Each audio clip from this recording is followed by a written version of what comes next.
Bienvenue dans cette nouvelle vidéo où nous allons aborder un thème crucial, la prospection. La prospection qui représente l'effort moteur de la croissance économique d'une entreprise.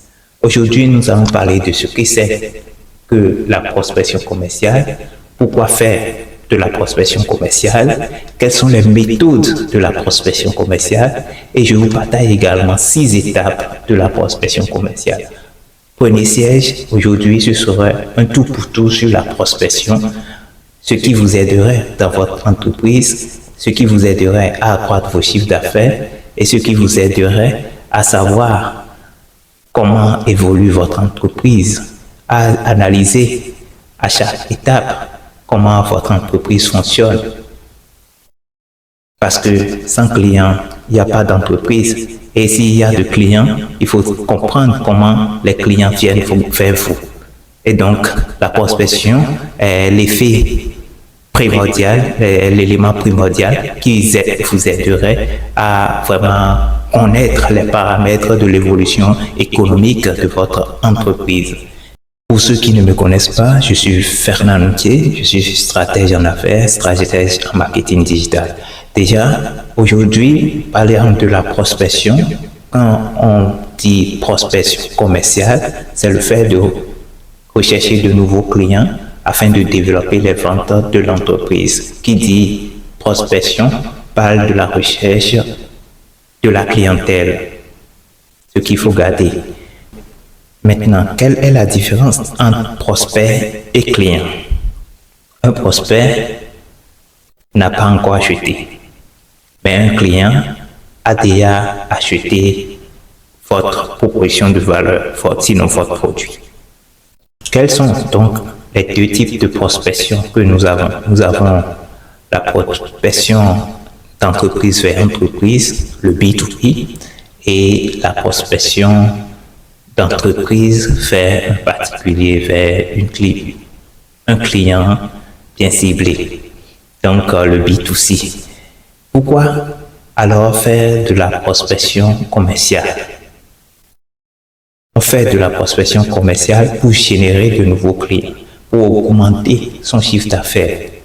Comprenez que la prospection, on peut l'assimiler à une boîte et tout ce que vous mettez dedans vous génère en fonction de ce que vous avez mis dedans. Quand vous mettez du bien, il vous génère du bien. C'est-à-dire quoi? Quand vous arrivez à contacter un plus grand nombre de personnes et à leur parler de votre produit, ils vous font un retour et c'est ça même la conversion. Et ceux qui sont intéressés par votre produit, par votre proposition de valeur, viendront donc vers vous. Le nombre de personnes que vous embrassez dans votre quête prospective vous permet d'avoir un nombre de clients élevé en fonction du nombre de personnes que vous avez prospectées.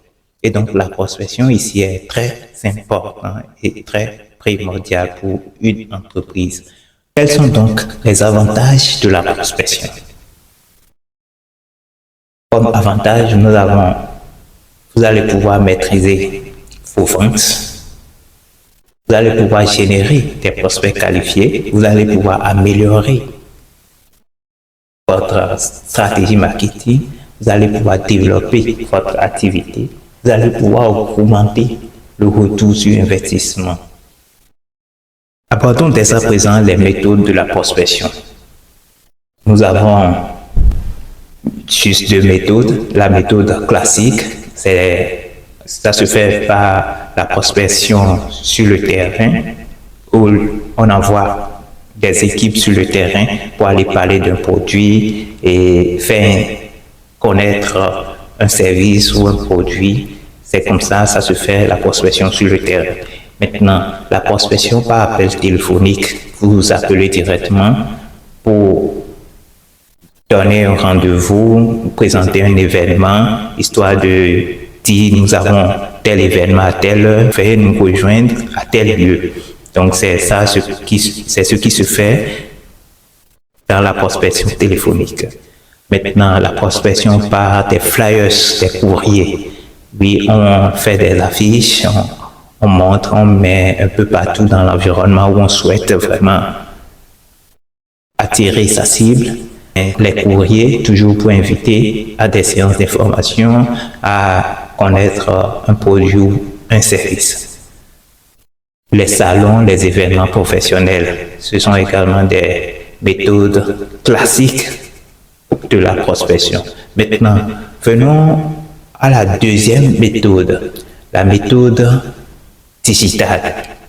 La méthode digitale se fait donc à travers des campagnes emailing, c'est-à-dire quoi? On programme une liste de prospects, on définit sa cible, on segmente la clientèle, on connaît à quel email envoyer à chaque secteur de clients, et puis on envoie ces emails-là histoire de faire connaître notre produit, notre service, et d'inviter les gens à nous suivre sur nos canaux digitaux, les sites web et nos réseaux sociaux. Maintenant, les SMS marketing, après avoir déjà peut-être pris rendez-vous, après avoir tenu une séance avec un grand nombre de personnes, et vous avez senti qu'il y a des clients qui sont vraiment chauds, il y a des gens qui sont prêts à passer à l'action. Là, vous les envoyez des SMS pour les faire comprendre davantage ce qu'ils ont vu, ce qu'ils ont découvert, et ils peuvent toujours avoir plus d'informations, et cela se fait par des SMS pour rappeler et faire connaître aux clients le produit ou le service. Nous avons cette campagne qui se fait sur les réseaux sociaux, c'est-à-dire on met en avant un produit sur les réseaux sociaux, on parle de ça, on fait une publicité pour faire connaître ce produit ou ce service.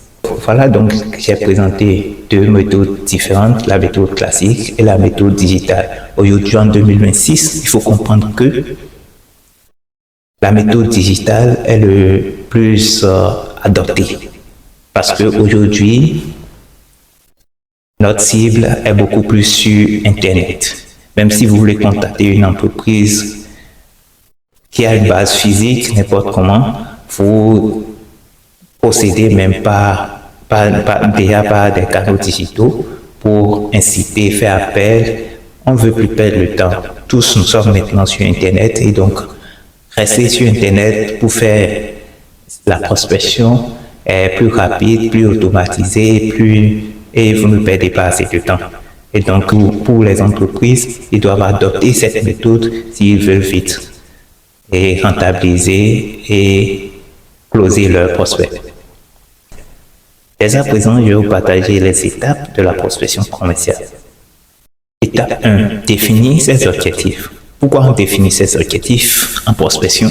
C'est pour savoir à quel type de personnes, à quel type d'entreprise voulons-nous prospecter.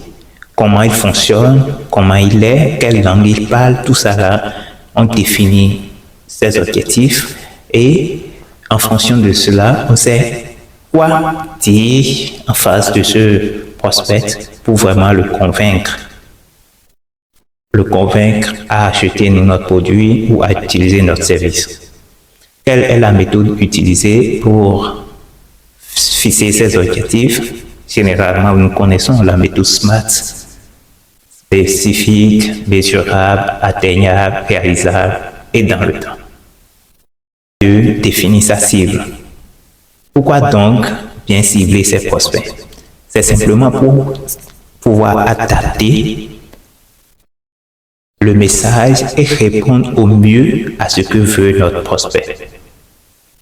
Là, il vous suffirait simplement de choisir l'entreprise ou de bien connaître votre cible, et pour le faire, ça se passe par un persona, c'est-à-dire vous prenez l'entreprise X, l'entreprise X a tel caractère, il fonctionne sur telle base, alors vous décrivez en fonction de ce que l'entreprise souhaiterait ou aurait besoin, vous décrivez tout cela, et cela vous permettrait de savoir quel message lui envoyer pour qu'ils puissent comprendre et connaître mon produit et savoir quoi lui serait utile mon produit.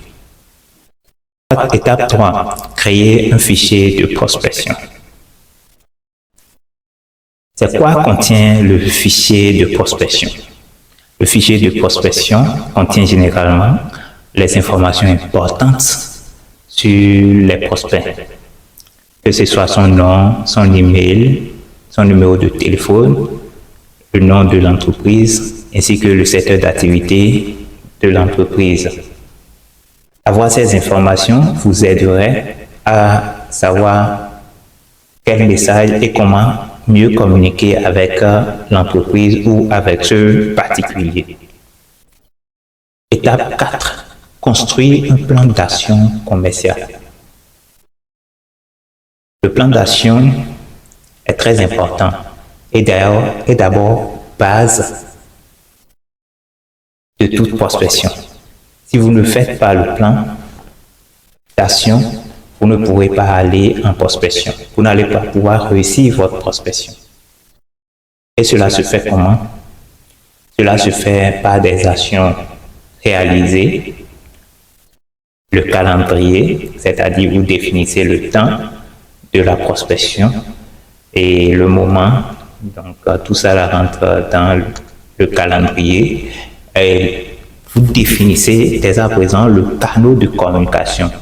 Par quel moyen allons-nous vers telle entreprise ou tel individu?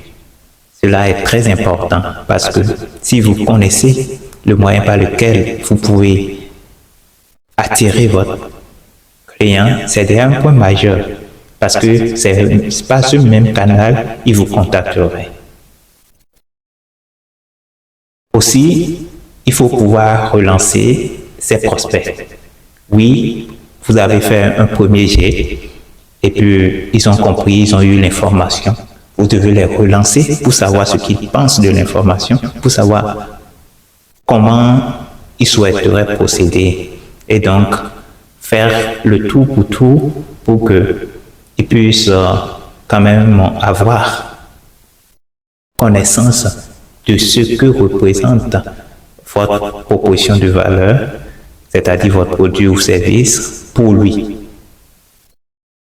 Étape 5, lancer les actions.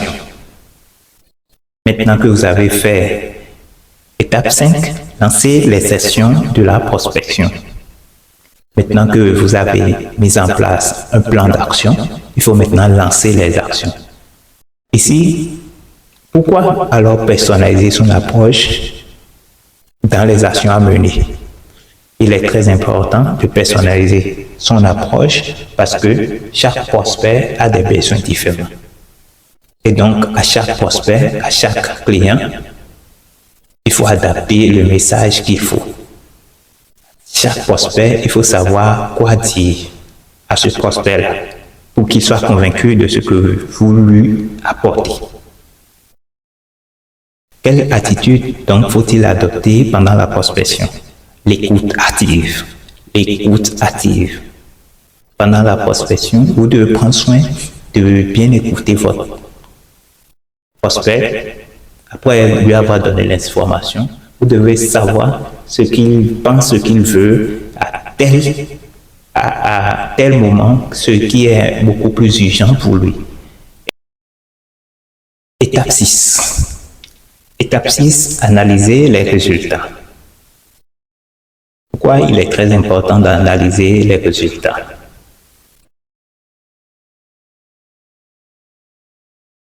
Après un travail effectué en prospection,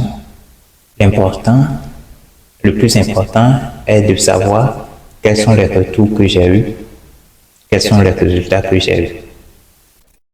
Vous devez minutieusement interpréter chaque résultat afin de savoir comment optimiser sur des points donnés, comment et quels moyens utiliser dans votre vente, dans vos opérations. Il vous permet vraiment de vous situer par rapport dans votre entreprise et par rapport aux concurrents ainsi que le marché compétitif. Donc, bien analyser les résultats après une prospection vous aiderait à simplement savoir quelle communication effectuer à l'endroit de vos prospects pour qu'ils reviennent toujours vers vous et qu'ils soient fidélisés et qu'ils deviennent vos clients. Il faut analyser les profils réactifs, les meilleurs arguments, les canaux les plus efficaces. Alors, comment réussit-on ces emails de prospection? Cela se passe simplement par un message personnalisé, clair et centré sur les prospects. Comment trouver ses premiers clients? C'est simplement grâce aux emails, aux réseaux sociaux, aux publicités faites sur les réseaux sociaux et ainsi qu'aux événements professionnels. Quelle qualité faut-il pour prospecter?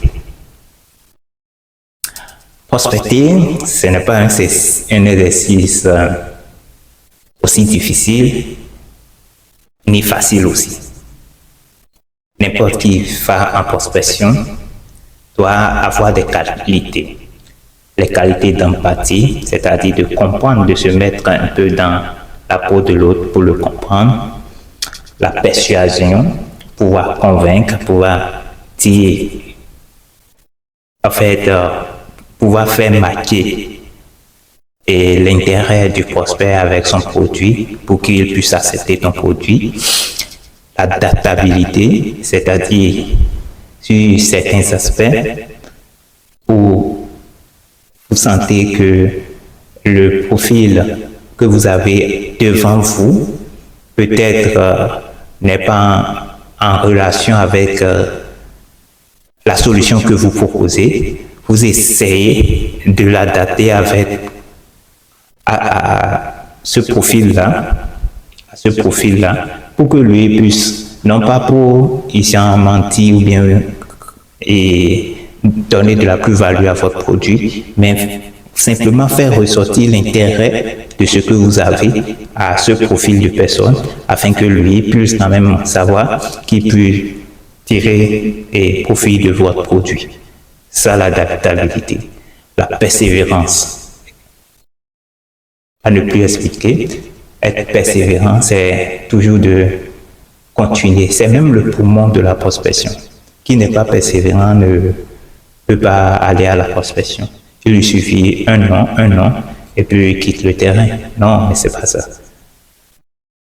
La bonne connaissance de ses produits et de ses services. Quand on connaît son produit, on connaît l'efficacité, et plus on connaît, plus on peut en parler. Donc, il est très important d'avoir une très bonne connaissance de votre produit. Voilà donc les 6 étapes partagées. Et pour conclure, je dirais simplement que le secret d'une bonne prospection est d'avoir une stratégie claire, de connaître sa cible, de personnaliser son approche et d'analyser constamment ses résultats. Grâce à ça, vous allez pouvoir